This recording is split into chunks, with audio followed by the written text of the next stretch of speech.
just want to say, you guys are doing a great thing. It's such an uncomfortable topic to talk about, especially for a guy, young guys in their early 20s. And, I'm glad that, I could tune in and, listen to you guys. Spencer Kobren's The Bald Truth. Hey guys, welcome to the broadcast. Joseph W. Tillman, thank you so much for joining us today. How are you? Pretty darn good. Thanks for having me. It's always my pleasure. Guys, the phone number is 888-659-3727. We are live. I'm in Los Angeles. Joe Tillman is in Vancouver, British Columbia.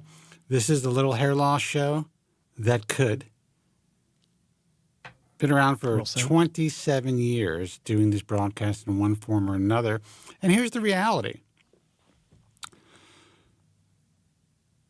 My entire career has been distilled down into a punchline on Instagram sometimes. When I think about just how stupid and sad and angry some of these kids are, I'm just like, what are you going to do? What are you going to do?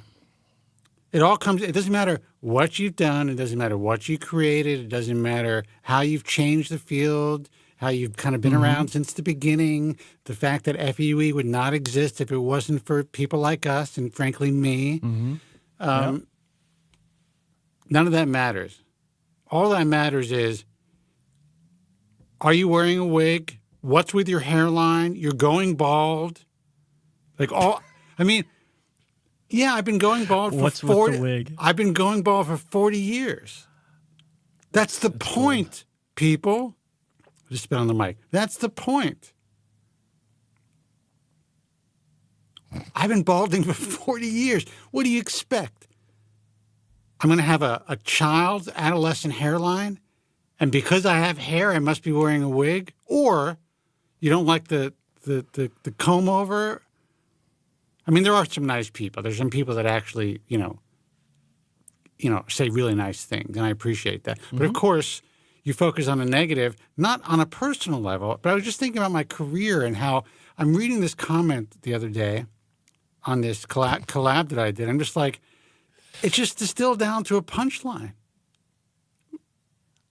I still laugh about the one where they said you got a bad tooth job in Turkey. Oh my God. Bad caps or something like that.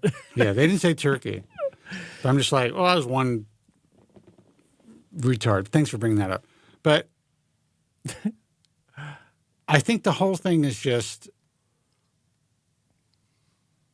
it's just ludicrous that people can't understand what we're doing. It's not just me. I see it happening to other people. But now that I'm getting out there, I'm just like, what's with you kids? I have no skin in the game. I can't give you a solution to hair loss. There is none. You are doomed. Once you cross over into this world, you're doomed. Now, you could slow the progression of your hair loss. You can treat it like a chronic manageable disease if you're lucky. You can maintain a lot of hair for many years. You can get a great hair transplant if you're the right candidate. But I don't have the cure.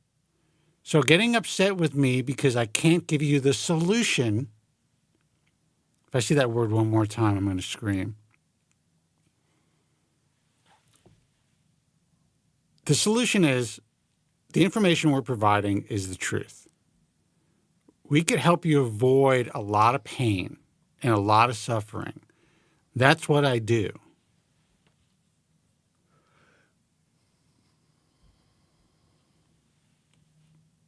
That's why I started my career. I wanted to make life easier for those who struggled like me. Period. I also knew that it would make a good book and I'd probably, eventually make a lot of money. But I started without any knowledge that that was going to actually occur. I felt that it might. If I got published, if I've actually sold my book, it would do well. If I actually got on the radio, that I would somehow do well. I kind of thought that would be the case. I mean, I didn't think I'd be doing this for 30 years. I thought it was going to last maybe 5 years. That's it. End of hair loss.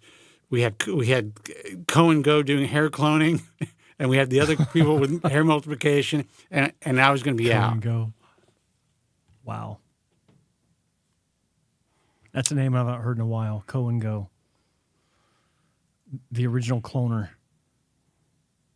Don't call it cloning. Hair multiplication. Hair multiplication. Oh, Women's Hair Loss Project is in the room. Greetings. Hey, what's up? Good to see you here. You know what's interesting about why? She'll see like a negative comment, and she'll take her time out of her day to say something nice to me. Aw. But I mean, that's a person. That's a nice that's a good human being. She doesn't have to do that. She doesn't have to take the time out of her day. She crushed it the other day on a live stream, and she's another one that gives of herself freely, doesn't charge for her time, does a podcast, a live stream event, and oh shit, sorry, brother, I fucked that up. Crushed it. Yeah, it's okay. Yeah, no, but she I like getting the notification when her live stream is up and running, because if I have time, I jump over to it. It's almost relaxing to listen to her talk about these different issues. It's nice. Yeah, she does a good job. I stop by her lives when she does her lives. I think she's been doing it on YouTube and on Facebook. I personally think that those are. I think the longer form platforms are the way to go. Mm-hmm. Personally, like I'll do lives on Instagram. They're okay. They do well. Yeah. But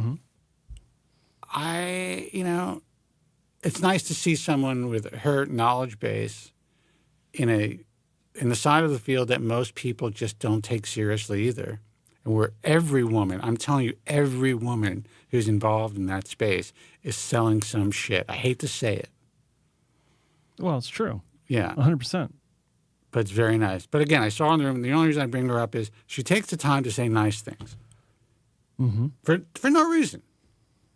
She doesn't think that I don't know, maybe she thinks I'm feeling bad about something, but I'm not. She's just like, this guy's an idiot. Your hair looks great. Mm-hmm. All that stuff.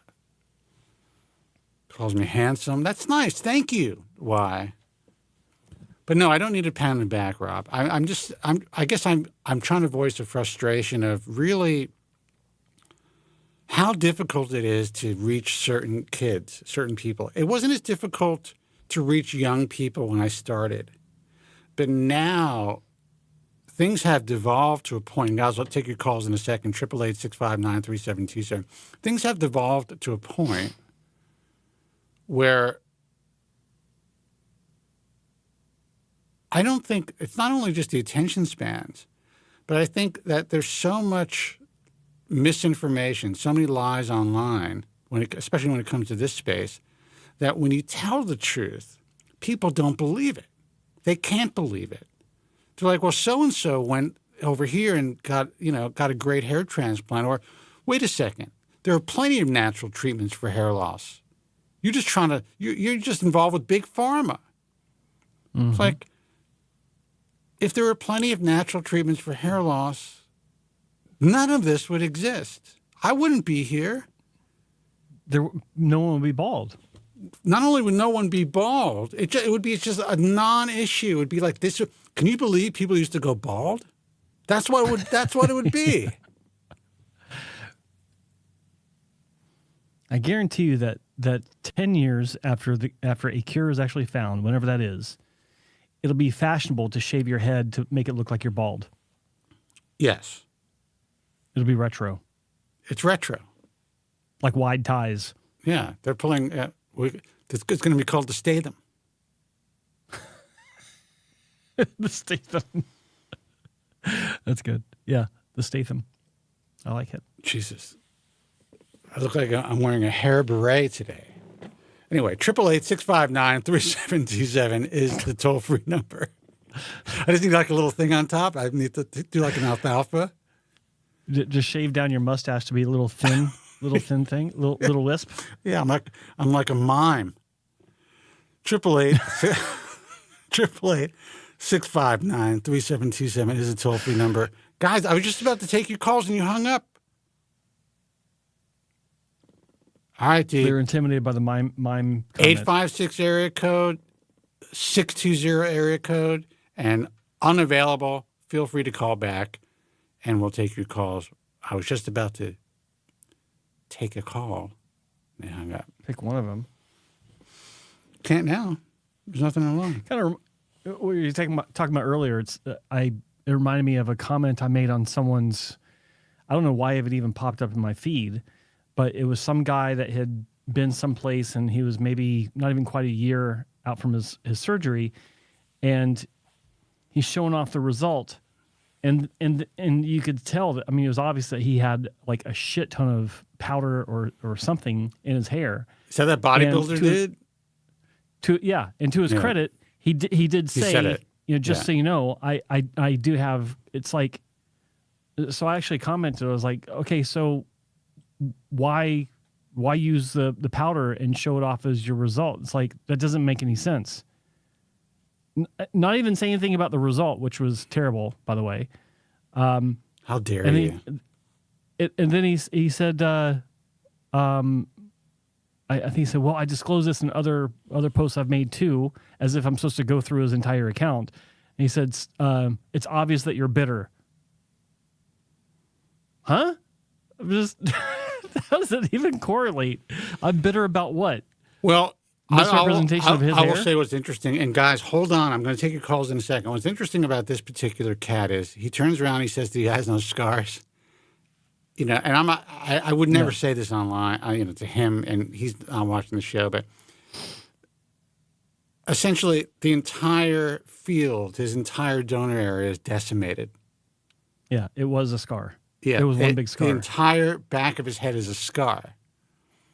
And he turns around and he says he's got no scars. Now, maybe because of the light color of his skin, he doesn't recognize this as a scar, but there's no hairs growing back in that area. That's done. That can't grow out in any way, shape, or form.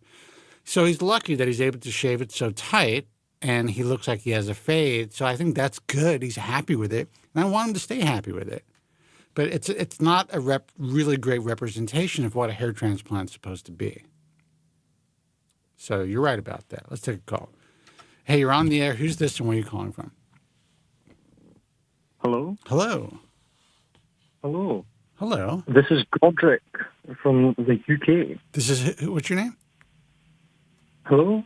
Yeah, what's your name? Spencer, can you hear me? Yes. This is Godric. Goldreck. Welcome, brother. No, not Goldrick. Godric. From Lingrave, UK. Well, welcome, sir. I can't pronounce your name, but what can I do for you? Godric. Godric the Grafted. Dodrick. Daldrick. No. Okay. Maybe someone in the comments will know what I'm getting at. But anyway, nice to speak with you. Nice to speak with you, brother. I've been watching your show for years now. I'm sorry to hear that. Wow.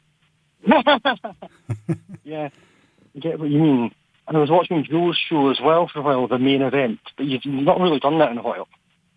Joe's lazy. No. By nature. No. Pretty much. Yeah. Okay. Well, I'm kind of nervous. Don't be nervous. There's nothing to be nervous about. But it's okay, man. I get it. Joe's nervous every week. You can see it. That's why he pays no attention. I'm nervous. Yeah. I mean, I suppose it's that the psychology of hair loss is really weird, though. It can make you sort of nervous, I think. Well, I mean, there's that, but also anytime someone calls in a radio show or into a live broadcast, they're going to be a little nervous. I do this for a living, and there were times when I called in to broadcast back in the day when there was actually radio happening, and I'd be like, I get little flutters. And I'm like, what the hell is that? Why is that happening? So I think it's pretty normal. Yeah, but I suppose it's part of, because I've been thinking a lot lately about just the phenomenology of the whole thing, because I suppose it's all connected, because I've sort of always had a shy element, and then when I started balding, it sort of accentuates that. Of course. Did you find that? Because 100%. I would notice that things were changing in my body, and I actually remember this going back to puberty. Like, it made me self-conscious. It made me feel like people were watching me, and the way that they saw me changed. And then I felt other people's eyes on me in a strange sense. But then when I started balding, it was the same thing, but intensified, because it's right on my head. Of course. Mm-hmm. Dude, why do you think I do this? Do you know how effed up I was when I started to lose my hair? It was biblical. I mean, I could not handle it, man. I was an emotional wreck. I became so depressed. And while I wasn't necessarily withdrawn, I used alcohol to make sure that I wasn't withdrawn, which wasn't good. Were you sort of numbing the pain or like blocking out something that way? Dude, I didn't drink in high school, believe it or not. I didn't drink at all in high school. I mean, I got drunk a couple of times early on, like maybe junior high school, something like that, but then I didn't drink at all. And I really didn't drink in college. I smoked some pot, but I really didn't drink. And it wasn't until I started to notice that I was losing my hair that I was just like, I never forget, New Year's Eve, 1987, at my brother's New Year's Eve party. He's the one who told me I was going bald. I asked him. He's like, yeah, I think I see a little skin. Bingo. Went for the shots, numbed myself. I think that was one of the first nights I got really loaded as an adult. Was that you first noticed it on the crown? No. I noticed an overall thinning, like my hair was changing. And my brother just happened to say, let him rest in peace, happened to say, yeah, I think I see a little skin, like my part was widening or something. It wasn't like I had a bald spot. I was 21. What he said to Spencer was, hey, there's no need to be paranoid because it's actually happening in reality. Yeah. And then he did his laugh, like, and that was it. You know, and I was off to the races, man. What Norwood would you be now genetically if you just let nature take its course? You know, it's a tough call because familiarly, my family background, like my father's uncles were all like Norwood sixes, never coming back at a young age. My father's father didn't live too long. He actually offed himself. So, and that's an interesting story. That's your dad. My poor father found him. He was like 9 years old. Found my grandfather with his head in the oven. That's something that I could talk about on Rogan one day. But wait, what? Yeah. Yeah, exactly. What? No, you're not serious. What? I am You're serious. joking. So, my dad went through some shit. Then he fought through World War II, like 200 some odd days in combat, battered the bulge. I mean, this guy was, you know, no wonder I was beaten as a child. I wasn't beaten. I'm just kidding. But okay, so that part you're kidding about. I'm kidding about being beaten. Yeah, I was not beaten as a child. Not by him. My mother was the one that took the strap to me because I think my dad was too afraid to hit me. He was too strong. But your dad found your granddad's head in the oven. What? Not his head. His entire. I mean, he was basically lying by the side of the oven after unliving himself. Right. So he didn't roast himself to death in the oven. No, that's no. That's not. I don't think that's the way that works. I think he tried to use the gas. But anyway, not to bring the room down. Joe looks mortified, by the way. No, dark subjects. Yeah, dark subjects tonight. But everyone on all of my dad. I want to know more. All of my dad's uncles were bald. My grandfather, who lived to 45, I think, had a bald spot, but he had a hairline. And my father maintained his hairline. I had no idea that he was balding because I was a kid and he was taller than me until I got taller than him. And then I still didn't notice it because he combed his hair back. So it kind of hit me out of the blue. So I would say what my genetics, there's some balding on my mother's side too. But given the fact that I started so early, I probably would have been a solid 5, maybe a 6. For sure. What about you, Joe? You'd be like a 6.5, you say? No, I said a solid 5 or a 6. Yeah, I'm asking Joe now. I said, like, Oh, I don't know how clear my voice is. I'd be a 7 if it wasn't for medication and surgery. I'd be a full-on 7. Yeah. Spencer, when was the last time that somebody who's not terribly close to you saw, like, what you're properly dealing with? Like, do you always have that same hairstyle?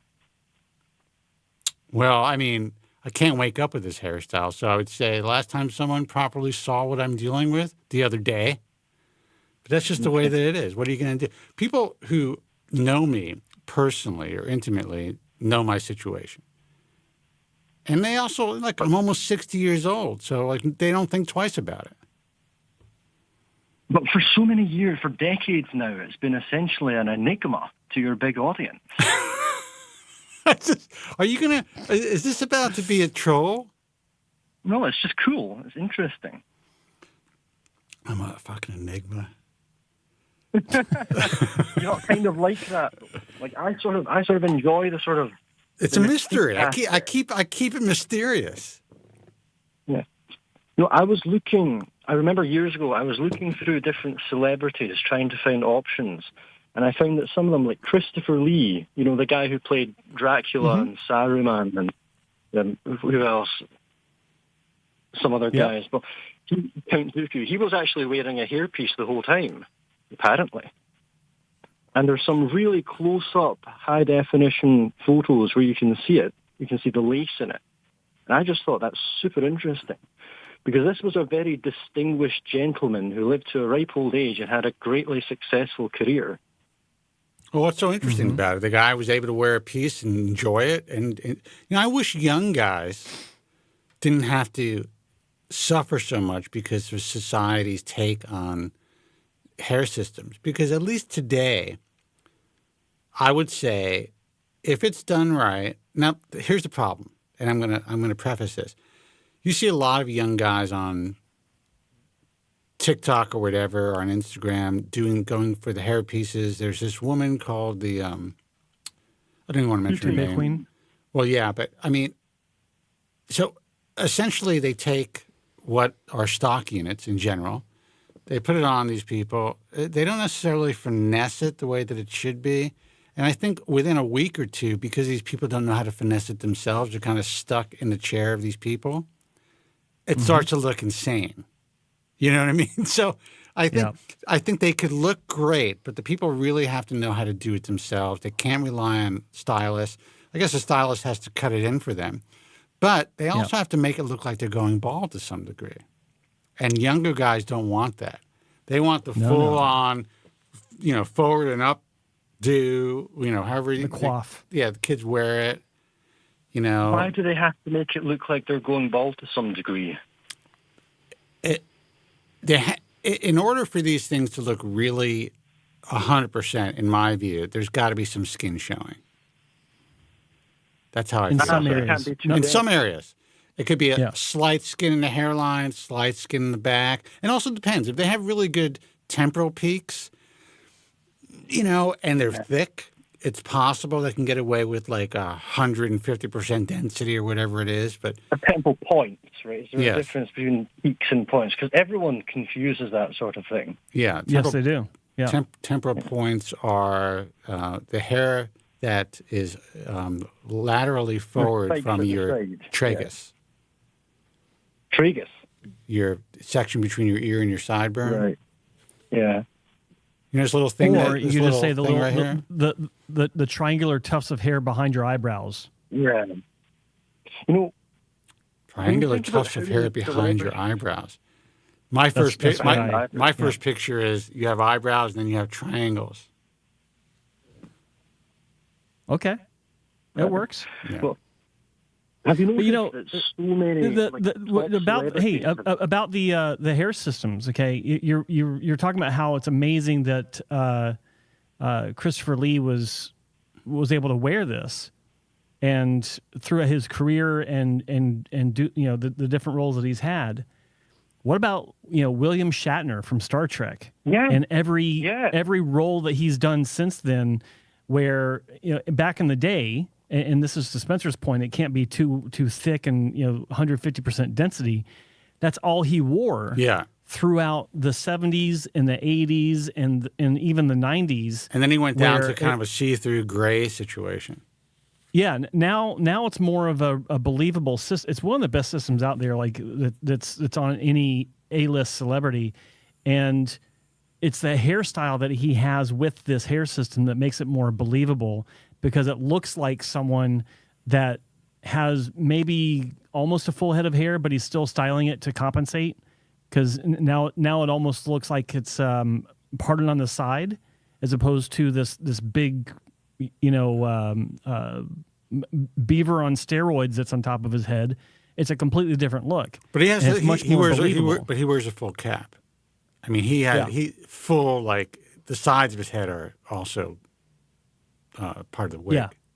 Yeah, it's a helmet. Yeah, sure. Yeah.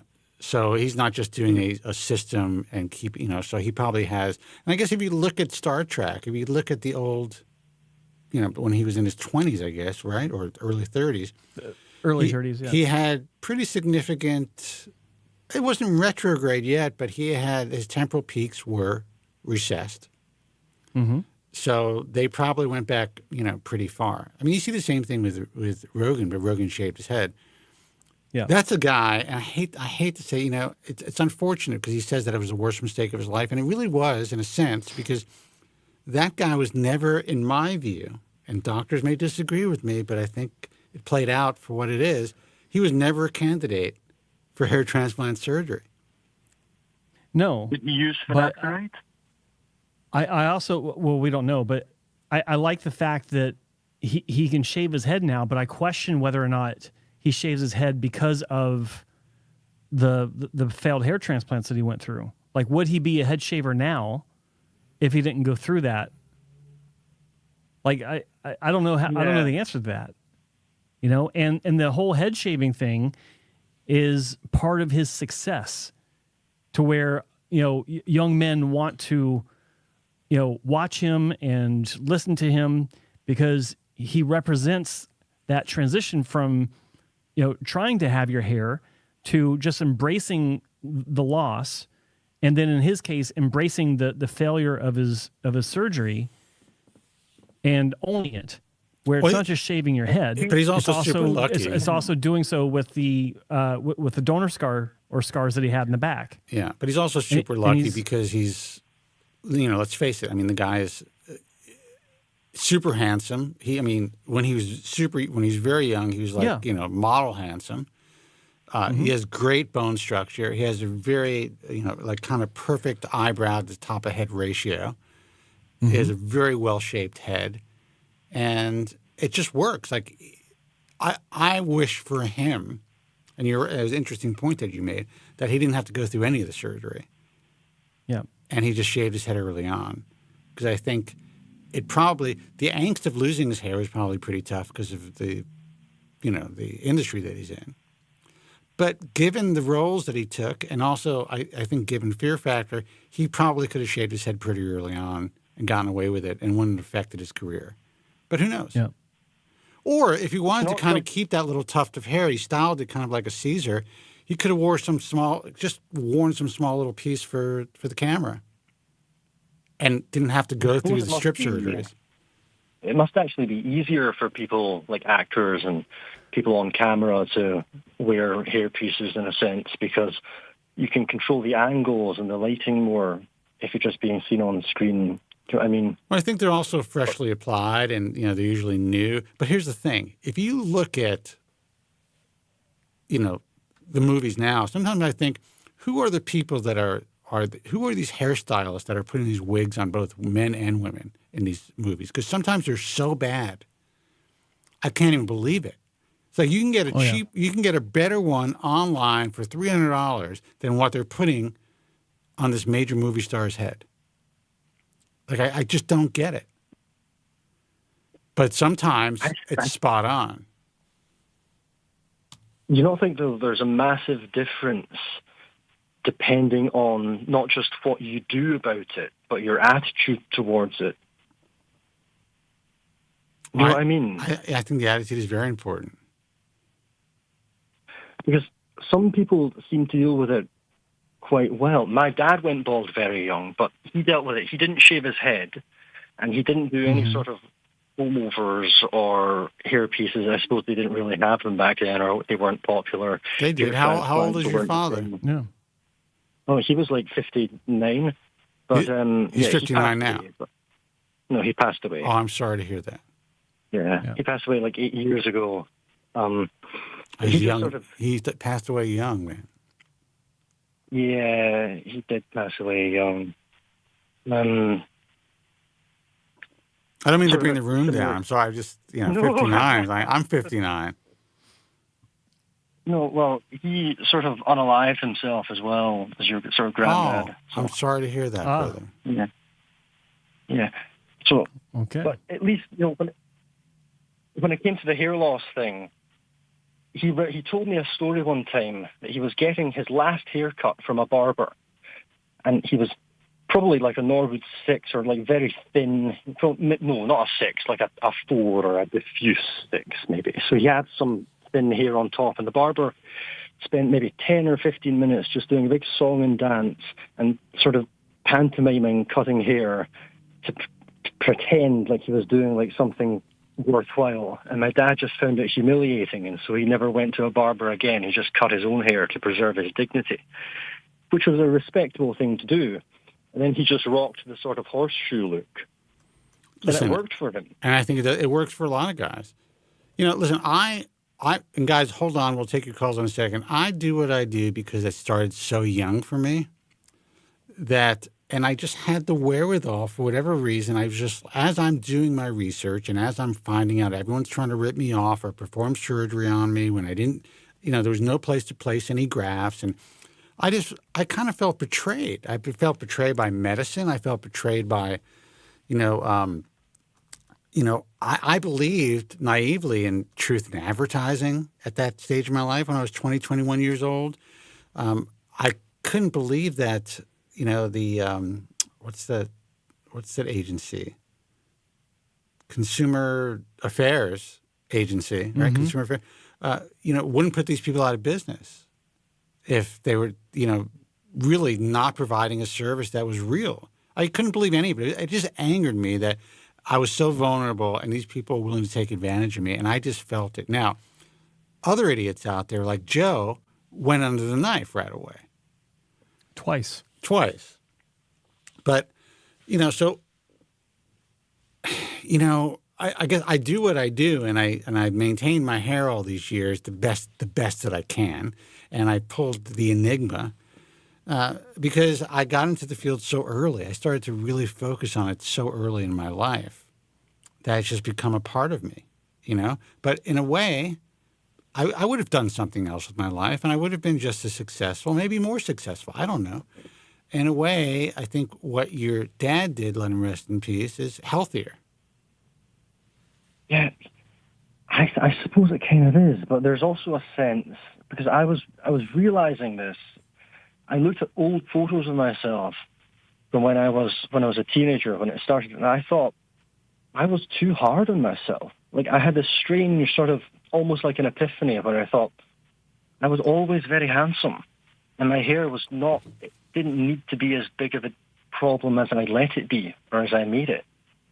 And so wow.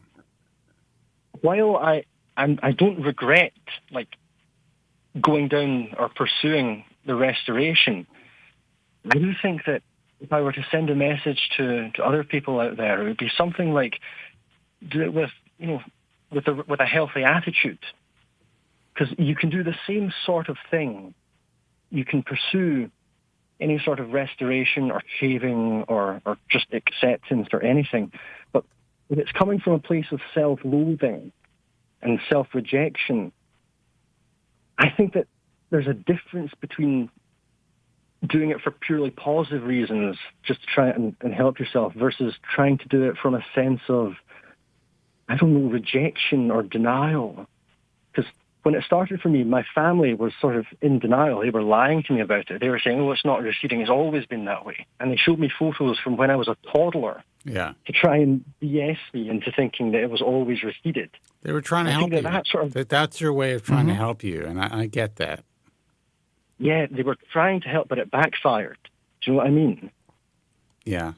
No, I do know what you mean. It's interesting. So I'm starting a new project, and the reason I started to do this years ago is I really wanted to discuss the emotional aspects of hair loss. Sadly, what a lot of people want, and what Instagram does, and what even on this show, and what the forums do, is they want when I ran a forum, I didn't even run it, but when I had the forum going, it's still up there, but we don't really do much with it.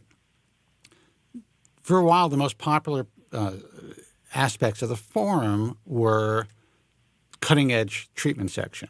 Everyone wanted to talk about this. That's where everyone wastes their time.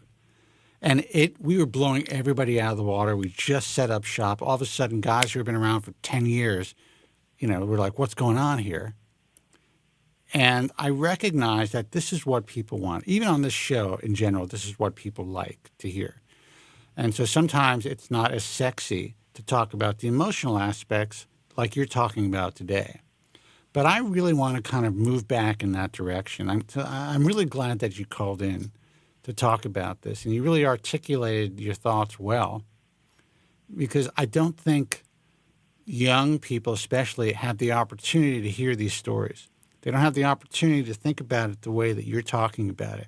They only talk about stuff like you see on Reddit, which is like with desperation or hate or anger, or insecurity, regurgitating misinformation.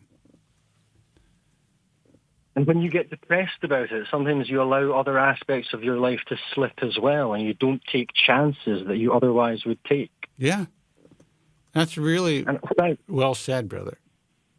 And the interesting thing is people like you or Joe, in a sense, you took this thing which was a weakness, and Joe said this like ages ago one time. You took something that was a weakness and you sort of turned it into a strength. And it's a sort of psychological journey that I think is pivotal. You know what I mean? It's funny you mentioned that. I was talking about that exact scenario in a podcast where I was being interviewed 2 days ago, or maybe it was yesterday, and I brought that up, or the interviewer asked a question about how I dealt with it, and what you're referring to is when I talked about how there are two types of responses to this situation. One is you withdraw, you become a hermit, you live under a hat, or if you're not in a situation where you can wear a hat, and you're forced into situations where you yourself have to perform on a daily basis for your money, basically, like being a bartender or some sort of position where, like some sort of sales position where you make your living only by how you perform in front of strangers and what you can get them to, if you can get them to sign on the dotted line or whatever for whatever you're selling. You almost like overcompensate to distract from the issue so that people don't focus in on your deficiency. Rather, they're tuned into how you're almost overbearing with your personality. And I took the latter approach because I had no choice. I couldn't withdraw because all the jobs I had throughout my 20s where I had that terrible hair transplant, I couldn't wear a hat. So I had to compensate for that somehow, and it became that situation where, I can talk to strangers no problem, and all the things that come with that help me later on in life. So it was actually, in my view, is actually a benefit for me in the long term because I learned from these challenges I had to go through, and it made me stronger. So what you're saying is becoming annoying and obnoxious was a benefit? Mm-hmm. Of course. Because then people don't bother me for more information. They leave. That's true. I just tell people I'm in insurance when they ask me what I do now. And that's it. That cuts them off right there. All right, brother, we're listening. When you were, Go ahead. Yeah. Go ahead. Yeah. Go ahead. I could say like another thing though, just relating to Jules' story about his bad hair transplant. It's just, suppose when you're balding, especially if it's young, as it was for both of you, it sort of becomes an elephant in the room. People look at it and they think, and you think, they're noticing this. And they're noticing that I'm probably not quite happy about this. And then if you have a bad hair transplant on top of that, it becomes something like, oh, he's balding and he doesn't like it.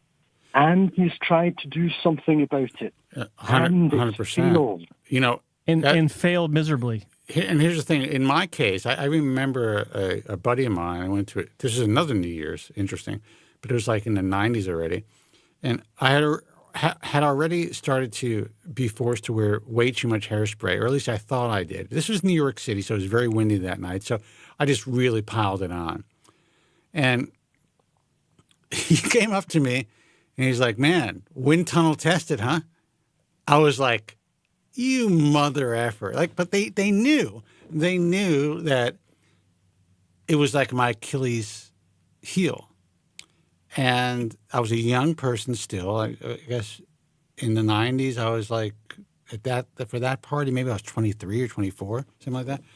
And I'm a guy. Now, hairspray was really big in the 80s, but it was already kind of going out of style by the time I was balding. And it was just it was kind of, he was just razzing me, but it really hurt me. It really affected me, because I saw that he saw and he knew, and other people in the room saw that chink in my armor. I was trying to cover up. It's a vulnerability, isn't it? Yeah. And it tells a story about you. And everything else was like, on paper, I was already successful. I was not doing this, obviously, but I was already successful for a young person. All these suckers were like working typical jobs right out of college. I didn't have to do that. I was already kind of self-made at a young age. I mean, I wasn't like a multimillionaire or anything, but I was, I was making a nice living for myself, doing what I did, driving a nice car, all kinds of stuff. As a young person, I had, everything else going for me.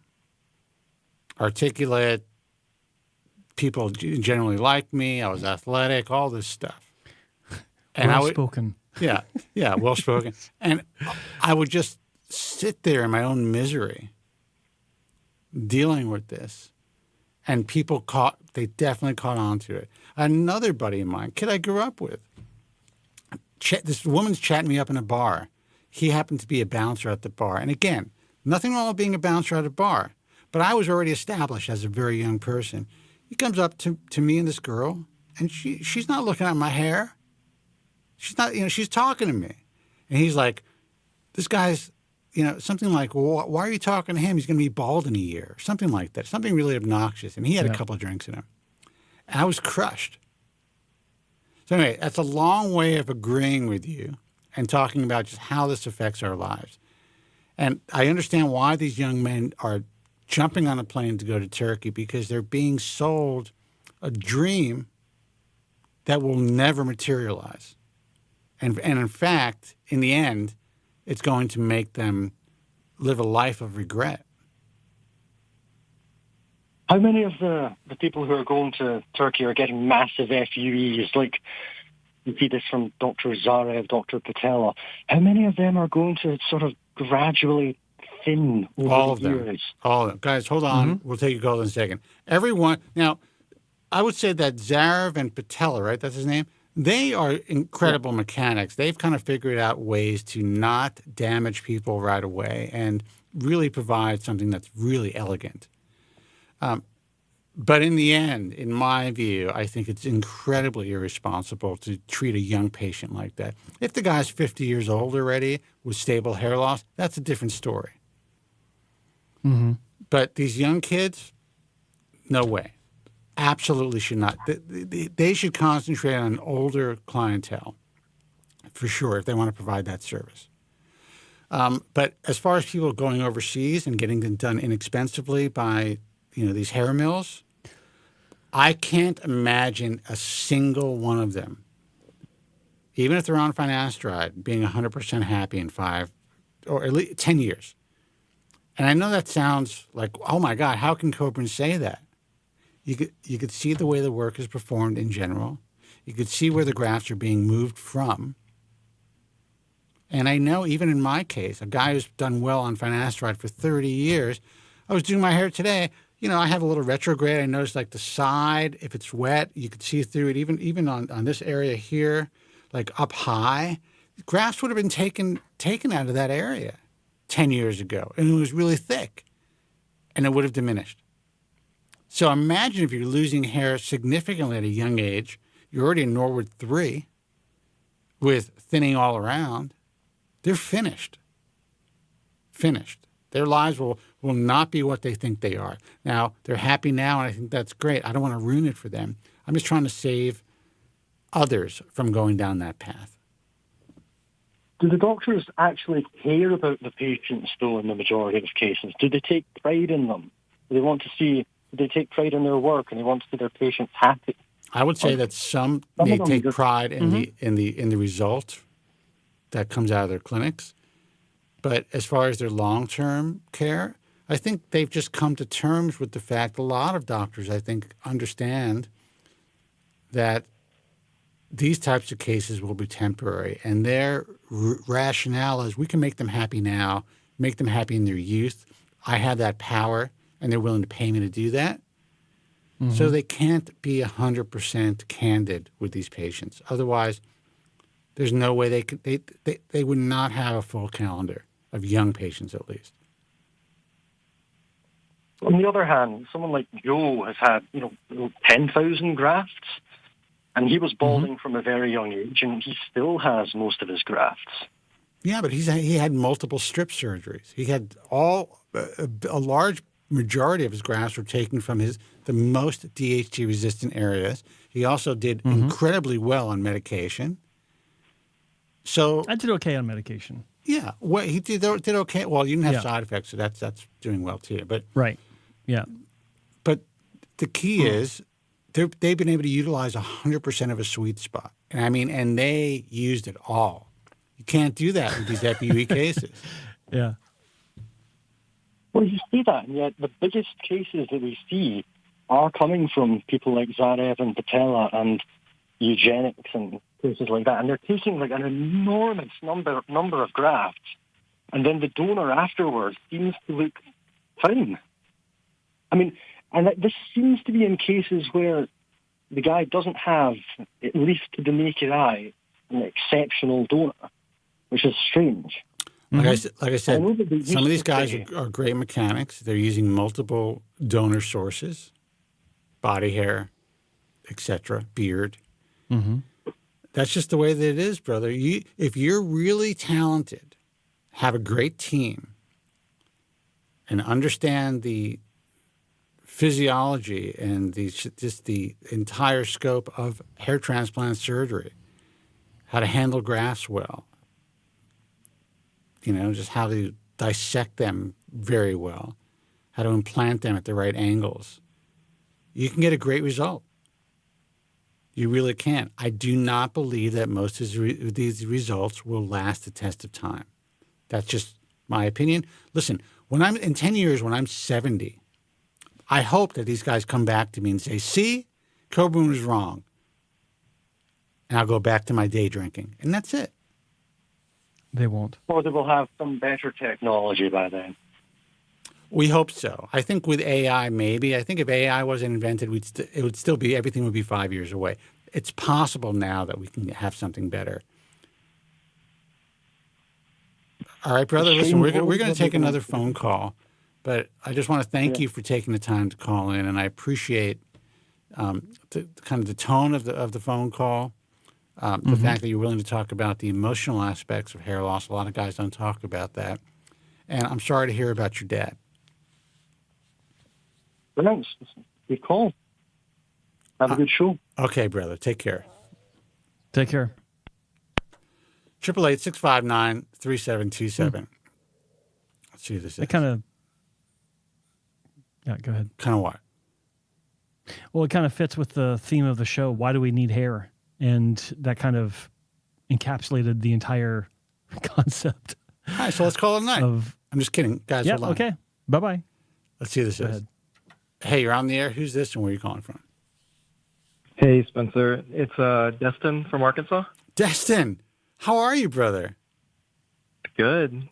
Good to hear you guys. I hear Joe back there and just listening to the last call, and it's interesting, right? I've been a long time listener, called in years and years, and just kind of seeing these newer guys and come in and hear the same kind of emotion and the thought process and just where it's gone since the beginning. It's always interesting. It's to universal. See, Well, I remember Yeah. I remember you well, obviously, and you became kind of a fixture on the show for a while when we were doing it like on Stickam, I think. Oh my And God, Stickam. This is like this is pre-married. I remember Yep. when you met your wife. Now you have like 2 kids, right? Mm-hmm. Yep. It's amazing, man. Yeah. But you started early. Maybe you could tell people your story. You are a early intervention success story, and you did everything correctly. Yeah. I was in college. I remember this. This was back. Started college in 2005, and How old are you I now? graduated. Yeah, I'm 37 now, about to be 38. But Wow. Just kill me. Joe, will you kill me now? yeah. Just end my life. Just unalive Yeah. me.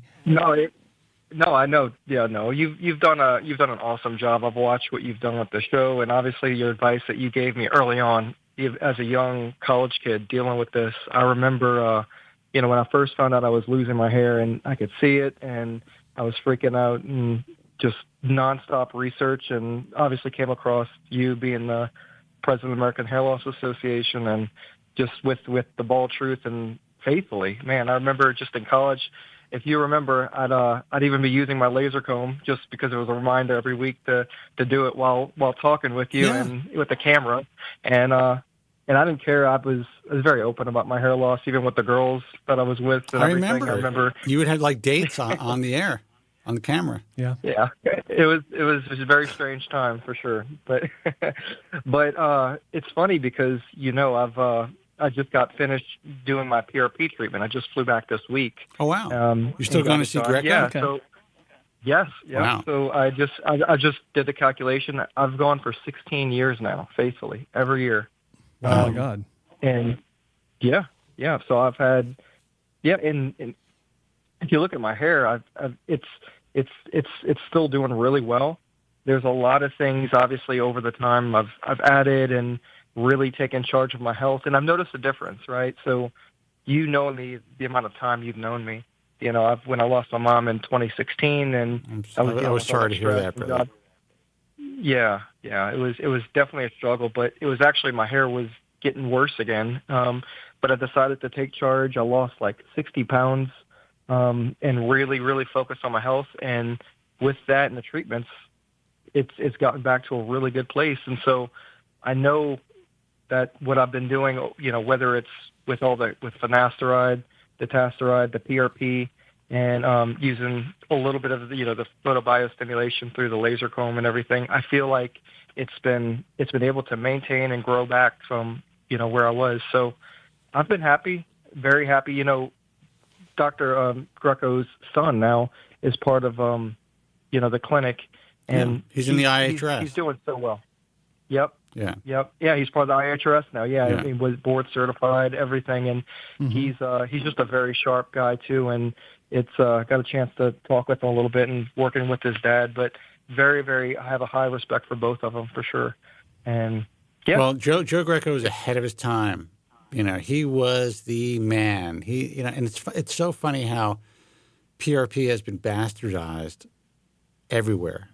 I mean, I could walk across the street from this place. There's a med spa, and there's a big like signage for platelet-rich plasma for hair loss, and they're injecting some balding guy's head and with a goofy face, the whole thing, and it's just it's sickening to me. Most people who are getting PRP today are not even getting real PRP. They're probably getting platelet poor or, at best, platelet neutral plasma and re-injected back into their scalps for like $1,500 a shot. Yeah, it's crazy. They're being sold Yep. packages. Desperate women are being sold packages at med spas in malls. So, I mean, you went to the OG. Yeah. And, I feel like the people that's had the best results and everything are with some of the people that know what they're doing. I mean, if you talk to Joe Greco and his studies and everything, he knows the science behind it. He's experimented with the CRP, experiments with all these things, but understanding and why. And so I definitely trust him over others. And just like you said, you can even, where I'm at, the location would be a lot simpler. I can go just across town and get PRP done, but I still choose to fly to Sarasota every year to do it. I've known people who flew from California to Sarasota, and that is, I've visited Joe, and that is not an easy that you got to. It's a connecting flight. It's a real pain in the ass. You got to stop in Atlanta. So I mean, he's not really central. Let's put it that way. I mean, I guess there are some direct flights, but. Yeah, it's not easy. Well, fortunately, they have a, believe it or not, it's a low cost carrier too. That's where I'm at. They do a direct flight to near there. They do it in Tampa, and they have so it's not too far from Sarasota. So you just rent a car and drive the hour and 15 minutes to do it. So it's not too bad. It's a lot more accessible. Yeah, that's good. Of that. So yeah, but a few other things though that I have noticed. I can tell you for the past. Year and a half and everything, doing some of the fasting, doing HIIT cardio, doing just really maintaining my gut health and all that kind of stuff too. So I do a thing called Viome, where it tailors what foods are your superfoods, what things you need to avoid, and they give you these custom supplements and all these different things, probiotics and prebiotics and all these things that you take, and I feel good. I notice a difference, and I noticed from where I was to there, it just seems like things are, thicker, better, but it's not.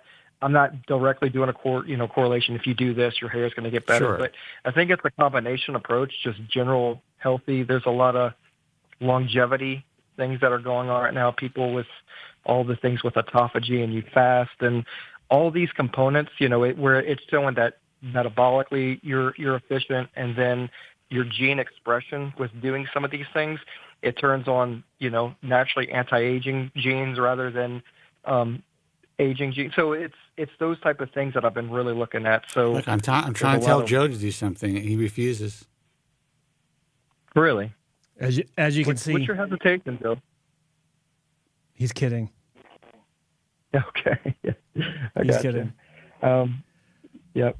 Yeah, but I'm a believer, like I used to drink all the time. I would get drunk on the air. I mean, I remember. I would just be going out to eat Italian food, and I was always working out. So I mean, I kind of had a contradictory lifestyle.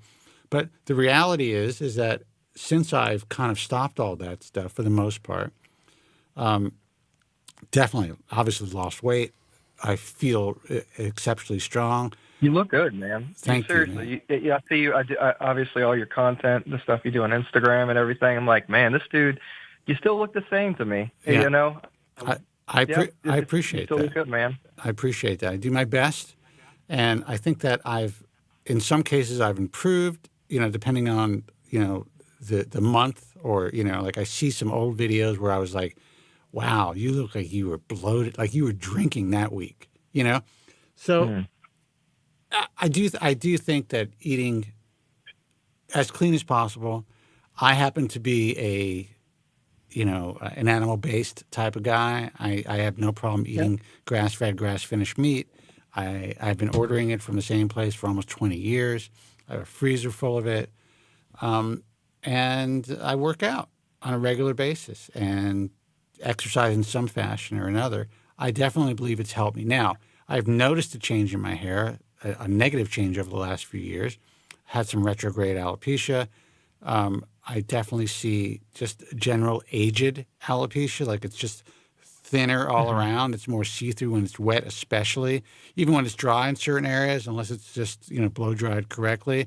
It's like, oh, I see a little skin there, but it's not terrible. So I do think improving your diet, improving your lifestyle will add longevity because you're affecting your mitochondria, and you can affect some of the gene expression and reverse some of these issues. And now we know, if you've been listening to me for a long time, that androgenetic alopecia is no longer considered just a androgen-based and genetic-based hair loss. It used to be a non-inflammatory form of hair loss, categorized as that. Now they're showing that most people have some pretty significant inflammatory markers. That's right. So by lowering your inflammation, you can help yourself a lot. Absolutely. And then you mentioned the mitochondrial health.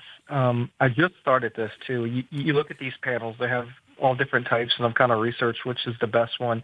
But the goal is you have the red, and you have the near infrared light, and then the red light too, and that's supposed to, from what I understand, increase your mitochondrial function, your health of that. And they're finding a lot of things. There's a connection between mitochondria and cancer, and just all these, downstream effects of it. So it seems like there's a lot of opportunity and research there. Yeah. So I've got one of those new red light panels, and I'm going to be trying that out. Just got it, so I'll have to share how that's going. Did you get the one that Brian Johnson has? I don't know do you know if it's Bond Charge? Because that's the one that I ordered. I don't know if he uses that one. But yeah, I've been following some Brian Johnson stuff, but it's similar. I think there's another guy that Simland that I kind of follow too. Just how much does it cost? But he recommended. I think I got this one. They had discount codes and everything. I think I paid around $600 for it, if I remember right. So not a full body one, but it's pretty decent size. But it can, you probably have to do more sessions to get your full body in it. But I'm gonna see how it goes.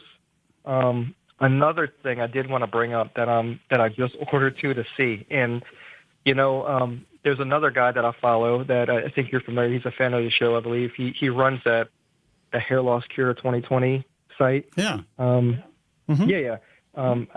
And so I follow that a little bit too, just to see what's going on. And he mentioned back, I think it was January or December, a company called Revian. Yeah. That claims, right? It's the LED lights, and we know too. There's a lot with the whole controversy with the laser therapy, but with this in particular, this is the LED one. And again, there's a lot of, and I'm skeptical of a lot of stuff. Now they did have a study apparently produced that says that this is the only laser thing that we've found, and they gave the study of it actually diminishing DHT right within the scalp, so scalp DHT. Now, I'm skeptical of it, been looking back and forth, but for whatever reason on the whim, I said, you know what, I'm just going to Where was the study published? Give it a try. Well, there is, if you look at there too, it's by the company, I think, in some way. So obviously there's conflicts of interest with it. So it's not an independent. This is where I would love to really see an potentially independent, completely no. Well, you know what's interesting about some of these companies, and I think one very big nutraceutical company did this. They started a separate company that ran studies, and it looked like it was a different entity. And it was wild. Yeah. And I mean, the company was eventually acquired by a huge, multi-billion-dollar conglomerate. With that said, that's the way these things are. So I understand, I understand why they want to do it. It doesn't necessarily mean that the study is something that can't be taken seriously, but you have to look at it with a jaundiced eye, as I'm sure you do. Exactly. Yep. And if you look at it, they claim obviously DHT inhibition, and you could actually download the PDF to kind of see how it does it, and they did some comparisons. So I'm like, you know what, it's not a crazy amount of money. They did have some discount codes and everything, and I said I'm just gonna give it a try. I mean, the worst case is, right, I don't think it's going to be harmful anyway. There's no negative. Well, let's put it this way: if they were able to prove that to me, they would be able to carry the American Hair Loss Association seal and be a trusted brand, and they would destroy. Who's the biggest guys now? What's that company that's everywhere? All these dermatologists are bopping around with them on the air. You think? iRestore, I think. Oh, I think iRestore. I think Yeah. that is the most sold product right now. I think they're doing like 900,000 a month. That's like the last thing I heard. Maybe it's more than that. If this company was able to show me what you're telling me, I would definitely work with them because there's no one at this point, and there are companies that have applied for trusted brand status. I still haven't been able to take anybody. I would love to be able to take some money for this. I mean, the American Hair Loss Association could use it. Yeah, but I haven't been able to.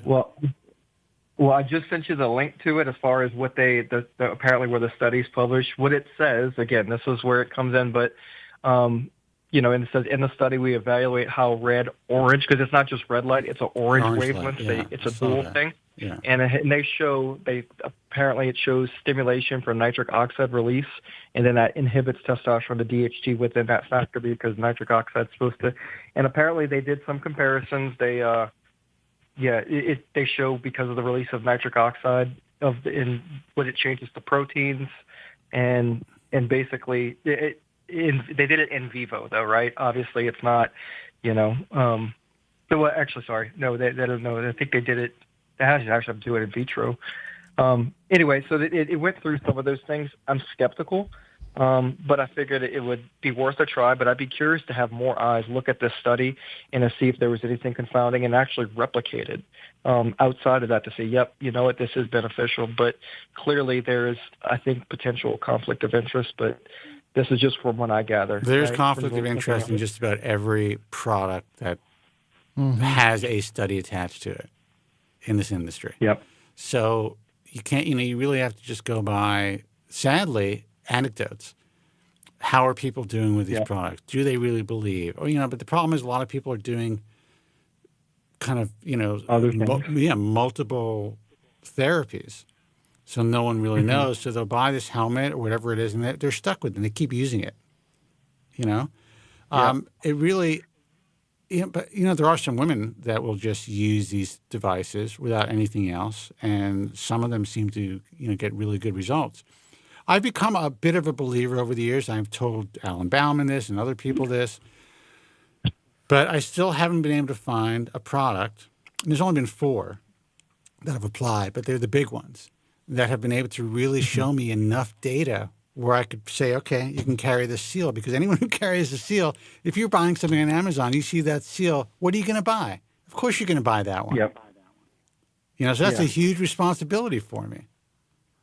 No, absolutely. Yeah, and you've always been open and honest. You've been approached, I know, over the years you've shared, right, on the show. Yeah. And I know you'd be more than happy to take their money, but you want to be honest. You've always been, and I've always looked at you highly as well with this and, the format you've always done. And, there's a lot of money you probably missed out on for not just, I could just screw everybody, just put my seal on it and, Well, my father, he's not like that. When he was alive, he'd be like, what are you doing? And now I know he's turning over in his grave. And, it initially started with a product that you have used in the past. And I was offered $500,000 a year in 2000 and I think it was 2006. And I didn't have to do anything. I didn't have to do no promo codes, no bullshit, no dancing around with it online. All they wanted to do was to carry that seal. And I stupidly said no. Because the truth is, now I'm thinking, well, you know what? This stuff seems to work to some degree. Yeah. Yeah. But, whatever. The people who have applied so far, I can't, they're unwilling to provide full disclosure. Some of their marketing to me is very questionable. I don't like the way some of them are using dermatology influencers who, while they're well-known dermatologists or they're well-known online, these are essentially entertainers with a degree. That's the way it is. Yeah. So, but you, Destin, man, I mean, you sound great. How are your children? Everyone's good? Your family, your wife? Yeah, super blessed. Everything's going well. Working a lot and everything, but overall, just That's good. Just been really, really happy. Yeah. So it's been good. Yeah, I'm divorced now, as you know. I'm just hanging out with hooers. But otherwise, Um, things are great. Hooers. Hooers. I love that word. Yeah. All right, brother. Listen, it's great to hear from you. You sound terrific. Thank you for the link. I'll check it out. And I'm open. I'm open to a company that's doing something new and doing something right. I would like to be able to provide information to people who are going to buy these helmets that's at least, they at least have a fighting chance. And so far, I haven't been able to do that. So maybe one day I can. Yep. All right, brother. Awesome. Well, good hearing from y'all. Good hearing from you. Thank you. You picked up the phone to call, so thank you so much. Yeah, exactly. Thanks for the effort, man. Take care. Yep. Okay, Take bye-bye. care. Bye. See you, buddy. Bye. 888-659-3727. What time is it? Oh, I think we have time. Hey, you're on the air. Who's this and where are you calling from? Hey, caller. This is Mark. Hey, Mark. Can you hear me? What's up, Mark? Yeah. Hey, how you guys doing? All right, where are you calling from? Wow, I can't believe I'm in Florida, just north of Tampa. All right. Well, welcome. Okay.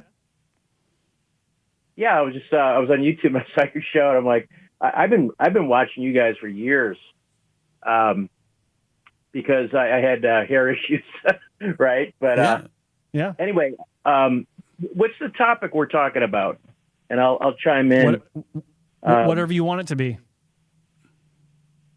Okay. Well, I had just a little bit about me. I'm in my 50s, but when I was younger, I had a really thick head of hair and very confident because I thought I looked good and I never had problems attracting women or getting a job or anything like that. But as I've gotten in my 50s, I'm like, well, it's actually over the last like 10, 15 years, the hair loss has been pretty dramatic, and it's just affecting my confidence, Of course. Yeah, so I'm like, I got to do something about this. This is, I feel I'm not ready to throw the towel in. You know what I mean? Mm-hmm. Dude, I'm going to be 60 in a month. I'm not throwing it in. I'm hanging on to every hair for dear life. Right. But anyway, where was I going with this? No idea. I was watching this. I've been seeing this. I don't know if you guys have seen. I'm sure you are aware of it, but this sugar gel news that you've been seeing. This. Yeah. Have you heard about this? Yeah. Have you been talking about that at all? Discussing that on air? Or? We haven't. I mean, a good place to get information about that would be Hair Loss Cure 2020. He's in the chat room right now, and anything you want to know about the, what's on the horizon, what's close to being turned, a cosmeceutical, what's new on the market. That's the place to go. Mm-hmm. Okay. Yeah, because they're looking at it as like some wonder drug that's cheap and it's supposed to be as effective as any of the pharmaceuticals right now. The Finasteride and all those pharmaceuticals. I guess is that what you call them? But, they're pharmaceuticals. Yeah. Yeah. Well, it seemed like it was it's just funny because when I was younger, I'm like, I thought they'd had this licked by then. Oh, sure. By now, you know what I mean? I'm like, I'm just shocked that they haven't really hasn't been any major breakthroughs. Because, outside of getting hair transplants or, I know they've gotten better. I'm not ready for that. I don't know if that's what I want to do. Joe, your hair looks really good. So I know you had a history there, but yeah, you look really good. I mean, your looks very natural and thick and so do you, Spencer. You look good, too. I don't want to leave you out of the... That's fine. Joe needs the compliments more than me. Oh, does he? Okay. I'm just kidding. But I need as many as I can get. Yeah. No, Joe looks great. And honestly, what I think is unfair is that his hair transplant, his hair in general, actually looks better in person. And looks great on the air. But it actually... Because it's a transplant, because I know... But when you see it in person, you're like, there's no way this guy had a hair transplant. I mean, unless you, like, is that right? You're studying the back of his head or whatever. But as far as, like, I remember when you first walked through my driveway, walked up my driveway with Spencer Stevenson, Specs. What a moment that was, by the way. We had to hitchhike, by the way. Up the driveway. Yeah. Why? Because it was so long? Jesus. Those were the days, man. I was bawling. Anyway, so. Yeah. So that was me too for a while. Yeah. So I saw this guy, and Specs was great. Specs' hair transplant's unbelievable, but he has really thick hair. So that helps a lot. Joe has relatively fine hair, I think. And when I saw him, you couldn't see the transplant. I mean, I really was looking for it. He was looking for my shit too. This guy was going through my head. It's that thin. My hair transplant's so thin you can't even see it. No, but I was like, wow, it was one of the most, or probably the most natural hair transplant I had ever seen, especially given his history. Now, Specs is 100% natural too, but Specs has the hair characteristics that really helped him out as well. Light hair, light skin, thicker caliber hair, all that stuff. Mm-hmm. Joe is essentially genetically screwed, destroyed by 2 transplants, and then repaired to the point where you can't... A full Norwood. Yeah, and I mean, it's amazing. It's amazing. People do not give him credit. Well, I laugh at these idiots who talk about him having a high hairline. It's like... Well, I think it's perfect. Go ahead. I'm sorry. Yeah, go ahead. Yeah. I mean, you're not going to have a hairline like you're a teenager. You know what I mean? That would look ridiculous. These kids don't understand that. Yeah. Hey, Joe, why did you decide after you had those bad experiences? Why did you go forward and try it again? I mean, what was Did you see what it looked like? Single again. I had no chance. Yeah, welcome to my zero.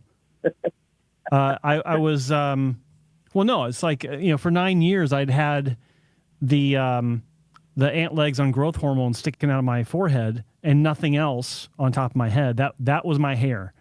Was 300 mini grafts, misangled, looking terrible, and I was still able to find someone that didn't think I was hideous and get married, but a few years later, that bit the dust, and so it's like, well, shit, I'm in a different part of the country. I was living in Seattle at the time. I'm from the East Coast, and it's like, okay, I need to get out there, and I didn't really have that approach on my mind until I was in my new apartment, my new pad, and up late, I don't know what the hell I was doing, probably drinking, and there was an infomercial for medical hair restoration, MHR. The infomercials, like kids today, they don't even know what the hell an infomercial is, but it was a late night commercial, 2 a.m. or so, and it was the typical bald guy looking depressed and feeling, like shit about himself, has the hair transplant, and then suddenly, in the next scene, he's driving a red convertible, and he's got some blonde sitting next to him, running her hands through his hair, and everyone's smiling and laughing, and the world is beautiful because he had his hair transplant. I knew that wasn't the case. Like I knew I had enough realization of my scenario by that point, 9 years later, to know that was bullshit. But it did spark the interest in where the field progressed to, which, even 9 years later, it wasn't much different, but there were a few advancements that did help, and that was primarily the use of stereoscopic dissecting microscopes and the understanding of how to use them to get those single hair grafts where they needed to be. And then the other advancement was simple common sense, understanding how hair should grow out of the scalp, and that's where we get the attention to angulation and direction, and how hair exits the scalp on a natural, non-balding head. So that's what I learned about. That's when it was like, okay, this is actually legit. And then I had my first repair, and the rest is history. So that's what the motivation was. I was, single again, depressed, feeling like shit about myself. And then the commercial came on, which did its job, by the way. It did its job, even with me knowing better than what the message was that they were trying to sell, it did its job. It got me interested, but not in them. It was, finding Google and then finding the forums and then finding Hassan and Wong, and then here we are today, 23 years later. Mm-hmm. Yeah, so the techniques have gotten better. The surgery's gotten better. Well, there was a time where he would it would have been irreparable. When I started doing what I do, there were only 11 doctors who I was able to list in the original The Bald Truth, who were doing pure follicular unit transplantation, and sometimes they were doing some coupled units, or they were splitting grafts, into ones, which makes sense because you don't want to have, you don't find a lot of one hair grafts. And sometimes those one hair grafts are actually two hair grafts. You don't know it, and they're placed into a hairline, and all of a sudden it becomes pluggy. But the point is, even though Joe had his first hair transplant during a time when this technology and this realization was available, no doctors were doing it because they didn't want to change the infrastructure of their practices. Bobby Limmer, who I think is still alive, Bobby Limmer didn't have a big enough voice, even though he was well known in the field, to kind of force this down people's throats in 1988 when he was offering it and he discovered it. Back in the day that you would go to these meetings and they're basically trade shows and people would be like, oh, yeah, that seems like too much trouble. Why would we do this? Maybe he would publish some sort of a paper in a trade magazine as opposed to a real publication. And that was it. And then it's kind of lost in history. So from 1988 until 1998, until I came on the scene, only a few doctors picked it up. No one else wanted to do it. And Joe went to a doctor. What year was that, Joe? Your first transplant? 2002. In 2002, I had been on the air for 3 years already. Yep. And this guy got a plug job, basically. Mini graft. Oh, my first surgery was 92. Oh, so that changes the whole story. I can't be as effective now, Joe. The truth hurts, man. Yeah. That 10 years makes a difference. Yeah. Well, then I couldn't have helped you. You just got fucked up. But if Bobby Limmer had a little bit more of a voice, so it's blame Bobby Limmer. Damn you! It's your fault. But there's also people who held it back. I would say, like the typical, the Orange Trikes and the Youngers and all these people are like, why would we do something like that? I mean, I'm imagining. I don't know. I wasn't in their brains. But yeah, so now you're in your 50s and you're fucked up, and I get it. We never want to deal with this. It doesn't matter how old we get. Young guys think, well, as long as I can keep my hair until my late 30s, I'm fine. No, you're not. You're not fine. Right. You're not fine getting your wife, because you just got a hair transplant and you look better, and then seeing that erode and watching your wife thinking like, what's my wife thinking? Now she's stuck with this balding guy. And by the way, for all the ladies listening out there, if you put on your profiles, whatever it is, that you only go out with a guy with a full head of hair, trust me, almost every guy you go out with or marry is going to go bald. That's just the way that it is. So sometimes it's better to deal with it early on than to be surprised and say, I didn't sign up for this. Yeah. Well, you don't think about it until you start losing it. You know what I mean? So, yeah. Yeah. It's, I've been looking for a job, and I'm in sales, and, I've got everything else down, but then I go, and my buddy he goes, you're not getting a job because you're going bald, Mark. That's the reason.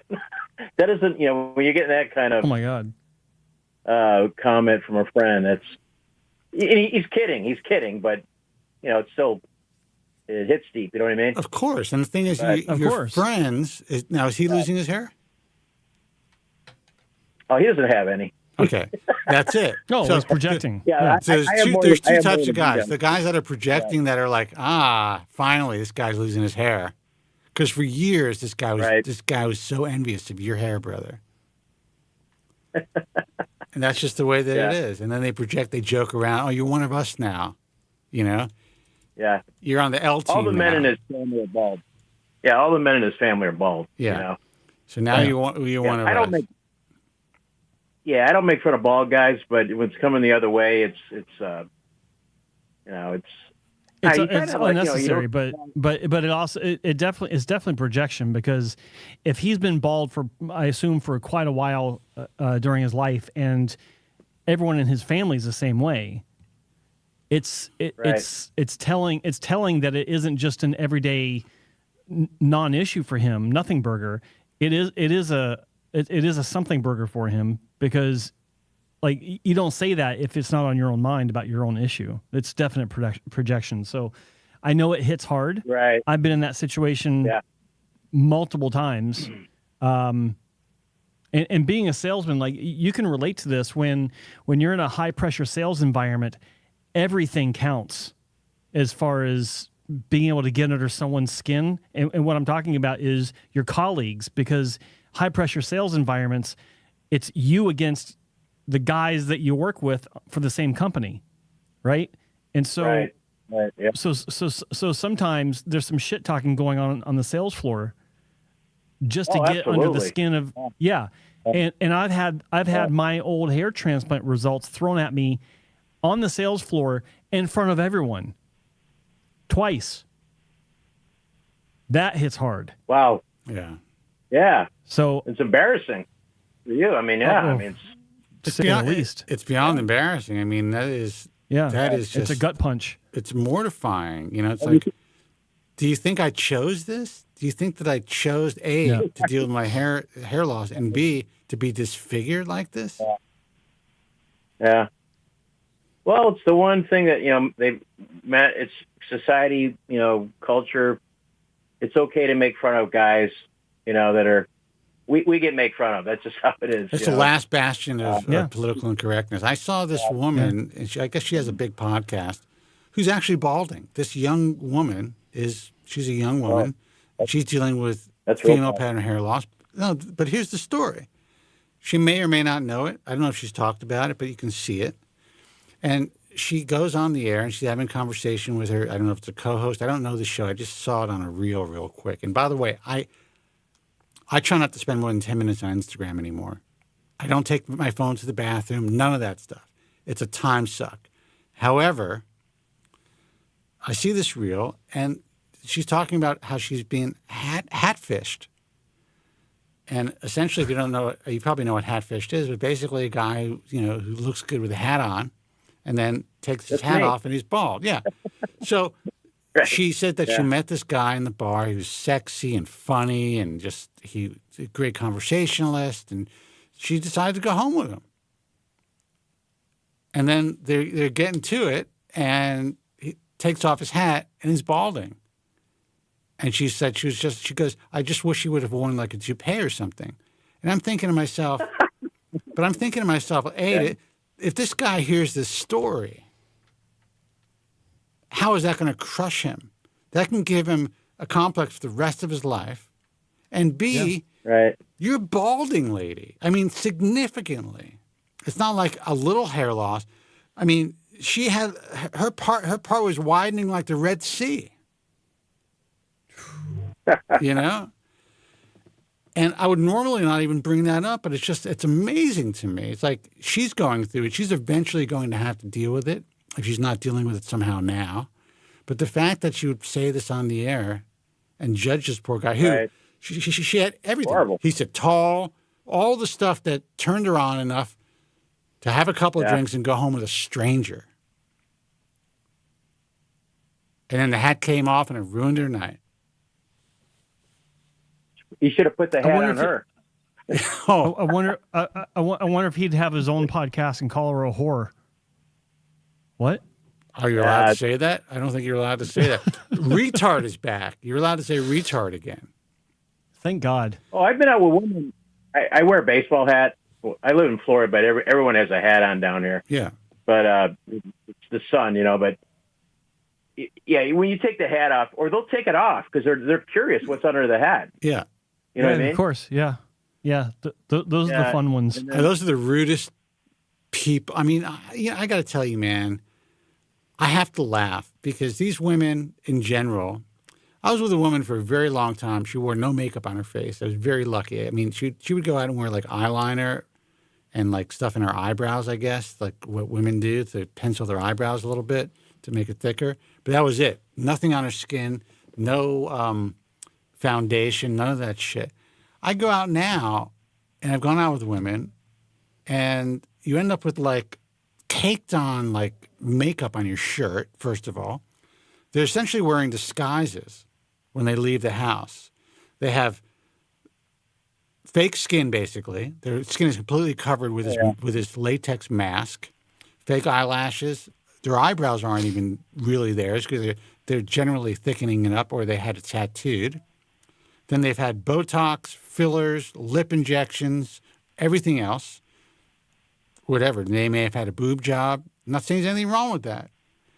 And they're concerned about a guy's hair. This is all we got. I can't walk around in a disguise. I could grow my beard. I could shave it.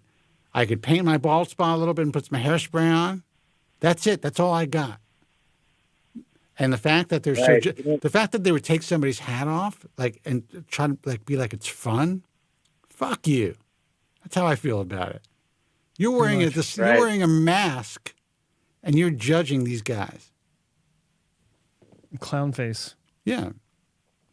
No, I'm lucky in a sense that I kind of lead with my hair loss because if I'm going out with someone, I tell them what I do, and then they want to know what's going on. Why do you do what you do? What? Yeah, you get it right out there right away, and yeah. Yeah, and it's I'm like a black woman. I cannot go swimming in public. I tell them, and you can't touch my hair. That's just it. And that is a rule in the African American female culture. Okay, good to know. Yeah, I wasn't aware of that. Yes, now you are. I didn't think you were. You sound like a white guy from Florida. But go ahead. Yeah. I'm from Boston originally. Oh, that's cool. But yeah, well, like I said, I wear a hat a lot. I'm really concerned about finding women now, I guess, because I'm older. It's not important to me, but I'm happy being single. But, I'd like to have my hair back. But if you have a noticeable hair loss, do any of these pharmaceuticals, minoxidil, any of these things, do they work? Is there any point in taking it, or is it just going to keep what you have? Wait a second. You say you've been listening to the show for years. I've been on Finasteride for 30 years, brother. Yeah, I guess I should have. Well, I didn't do anything. The side effects always scared me off, Spencer. I understand. Spencer, I've been listening to you for many, many years. I just haven't been listening to what the hell you've been saying. Yeah, it's great background noise. It's unfortunate, and now it's been magnified. There's a real movement to propagandize this drug, and it's really worked. I have to say, and for those of you out there who are listening, who are like, how can you say that, Kobren? You're in the you're a shill for the pharmaceutical companies. I'm not making any money off the pharmaceutical companies. From 1992 until 2005, these severe adverse side effects, they didn't exist online. Didn't see them. Didn't talk. No one was talking about it in their practices.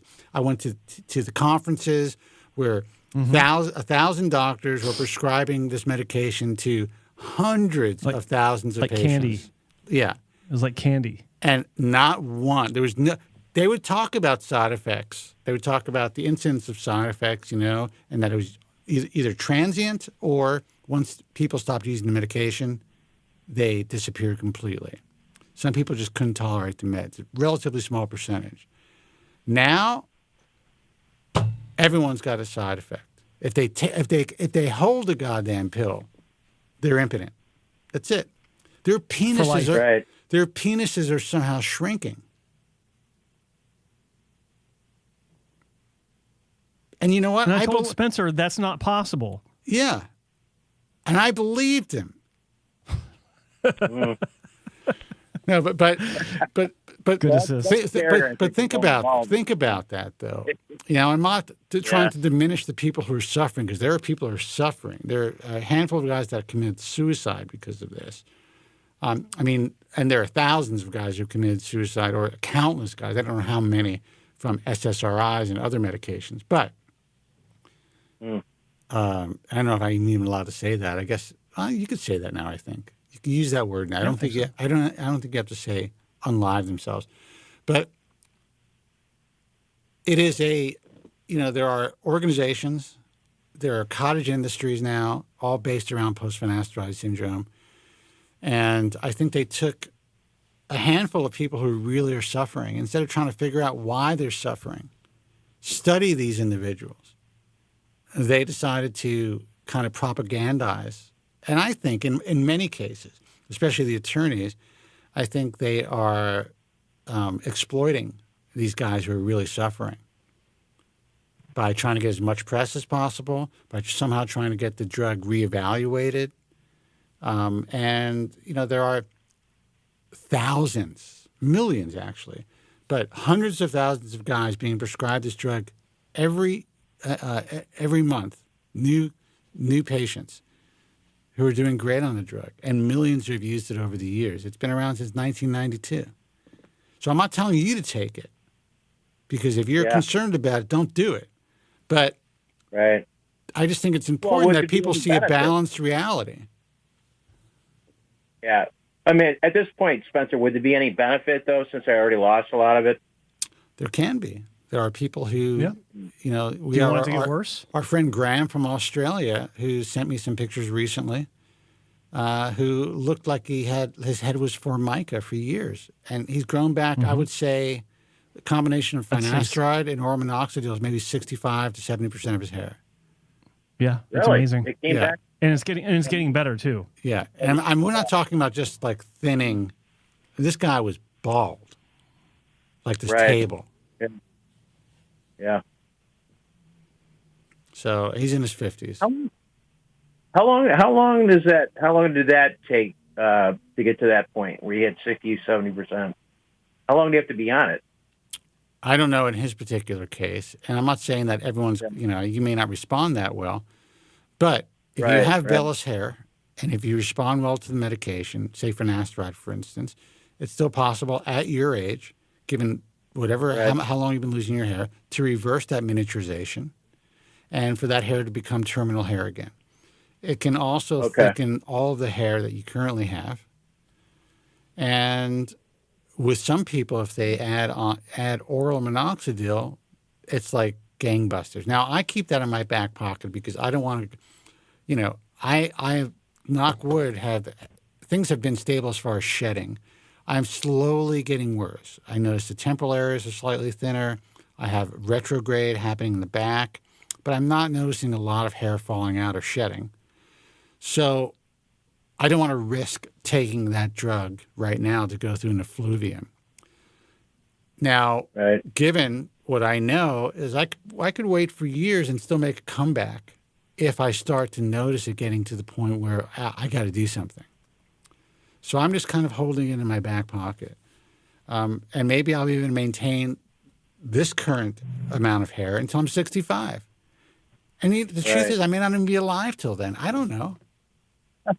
Have you ever considered a hair transplant yourself or whatever? Sure. I'm offered hair transplants at every meeting. There's always somebody saying they want to transplant me. You have such great donor. And I say this all the time. And guys, hold on for a second. We'll be able to take one more call. What was I going to say? Oh, so people, they're always offering me hair transplants. But the thing is, if it was 5 years ago, say that at the Los Angeles meeting the last time, pre-pandemic, it was like 2019, 2018, at the bar, people going through my donor hair. Like this is unbelievable. Yeah. Why don't you get a hair transplant? I would say that I probably lost 20%, if not more, in the last 6 years of that area, where when it's wet, it's completely see-through. And, because of age, and I think I'm getting some retrograde alopecia. Now, when it's dry, it's fine. Still slightly thinner than I like. If I push it aside, I'm like, I see a little skin. But a lot of those grafts would have been lost.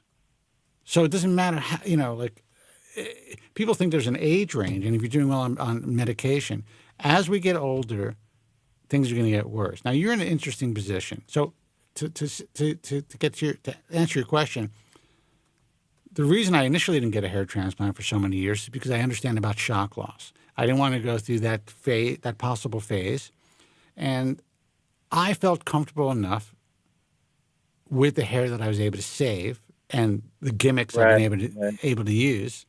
I mean, the whole thing's gimmicked. It's a gimmick. My hair's a sham, but I have enough to cobble together this sculpture. And I felt, I don't want to sacrifice that. Yeah, you're content with it. Yeah. Yeah. And in the real world, for the most part, no one looks at my hair. Yeah. I don't have any problems talking to people or women. I've been divorced for almost 8 years. I mean, I crush. No, I'm kidding. I mean, I have no issues. I'm not really kidding, but that's obnoxious. Isn't that obnoxious, Joe? It's super obnoxious. Yeah. Like I was just thinking to myself, Jesus, this is so fucking obnoxious. Yeah. So so that's why I don't get a transplant. Now how old are you? And guys, we'll take your call in 1 second, then we're going to call it a night. I'm 57. I'm going to be 58 soon. Okay. So. And you're giving up on women already? I think I always went for the lookers, and that's the way to go. That's a whole other topic. But you know what? No matter what you think, it's all the same shit. So to me, I go for the 10s. Now, I'm not saying I'm always going to get them. I happen to have one for a very long period of my life, so I'm kind of used to that. But I go for the 10s. Yeah. And if you're shot down by a 10, it's not a big deal. But if you're shot down by a 6, that could be upsetting. Well, that's what's been happening, Spencer. Yeah. But the thing is, the 10s, what's interesting about the 10s is they're looking for other things beyond looks. See, now the 6s have a 10 mentality because all these guys are going online saying how beautiful they are. Mm-hmm. After they've used all the filters and the makeup. Yeah. So they go out into the real world, they think they're hot. And the thing is, they're just average, like housewives. Nothing wrong with that. But, and they're turning down good guys because they think that they can get the top 10% of men. Now, it's possible they can get laid by the top 10% of men. You have a couple of drinks, as a man, if a 6 is, even a 4, depending on the personality, a good-looking guy will go for a 4 for the night. But then these women they never understand, well, why? He says he's not my boyfriend. That's just the reality, Yeah. So, hey, go ahead. I want to let you guys go. I'm glad I've been watching for a long time. I'm glad I got on here. It was nice meeting you and talking to you, and good to see. How long have you been on YouTube? Has it been recent that you started on the YouTube thing, or? No. Joe has been streaming this program on his channel for about 10 years or so. Oh, really? But he's been watching. He's been watching a lot. Yeah. Where have you been watching if you didn't know that we're on YouTube? No, Joe, hold on a minute. Wait a minute. In all fairness, I always went to your website all the time, to the website. So I would watch the videos or the shows through the website. So I wasn't on YouTube looking for it. Does that make sense? It was Spencer's website or my website? Yeah. The Bald Truth website. Oh, okay. All right. Well, then in that case, he was doing that until recently, so that makes sense. Yeah. Right. Okay. That's it. So when I saw I saw this, there's YouTube, there's algorithms, they give you a feed, and I saw it come up, and I'm like, wow. I'm really glad where Joe's stuff is following somebody's feed. Exactly. Yeah. Yeah. All right, brother. Listen, good luck. Seeing it. Keep calling. If you have any questions, if you want, as far as your next move, you're in your late 50s, you may be a good candidate for a hair transplant. You're also a candidate for, depending on how much hair loss you have. I know this sounds crazy, but today's hair systems can be pretty incredible. You don't have to deal with surgery. You're almost 60, so fuck it. Yeah, or stay with a hat, maybe. No, Yeah, so- I mean, it depends. If you want to go out with women and you want more hair, you can give it a shot. Glue some on for a while. See how you do before you consider having a hair transplant. Right. It's a lot easier. Yeah, that's a possibility. Yeah. All right, brother. guys, have a good evening. Good nice luck. meeting you. All right. Nice Enjoy meeting your you too. weekend. Take Thanks care. for calling, buddy. Bye-bye. All right, you too. All right, you bet. You have time for one more call? We got time for one more call. Yeah. I mean, A short that's how one. I feel about a guy his age. Glue some on for a week. If it makes him feel more confident, he's doing better with women, then consider a transplant. Or I was going to say he may be even happy. shaving, but maybe not. Like, older guys generally aren't crazy about shaving their head if they've had hair, all their lives. Dude, So I would literally be an old baby.